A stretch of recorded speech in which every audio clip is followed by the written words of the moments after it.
ગુજરાત કેબિનેટમાં નવા મંત્રી તરીકે શપથ લીધા બાદ આજે રીવાબા જાડેજાએ પોતાના મંત્રાલયમાં પ્રવેશ કરીને પૂજાપાઠ સાથે કાર્યભાર સંભાળ્યો।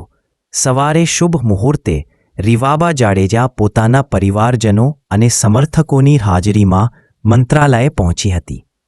કાર્યાલય પ્રવેશ કરતા પહેલા તેમણે ગણપતિ પૂજન અને કુળદેવીની આરાધના કરી। પૂજા બાદ તેમણે અધિકારીઓ સાથે પ્રાથમિક બેઠક કરી અને પોતાના વિભાગના મહત્વના મુદ્દાઓની સમીક્ષા શરૂ કરી। રીવાબા જાડેજા, જેમને નવા મંત્રીમંડળમાં સ્થાન મળ્યું છે, એ નારી શક્તિ અને યુવા નેતૃત્વનું પ્રતીક માનવામાં આવે છે। તેઓ કહ્યું કે આ પદ મારા માટે સેવા અને જવાબદારીનું પ્રતીક છે। बिल्कुल इंडीड ट्रू અને ધનતેરસના દિવસે સૌપ્રથમ તો હું આપના માધ્યમથી સમગ્ર નગરજનોને, ગુજરાતની સમગ્ર જનતાને પણ હું તહેવારોની ખૂબ ખૂબ અગ્રિમ શુભકામનાઓ આપું છું।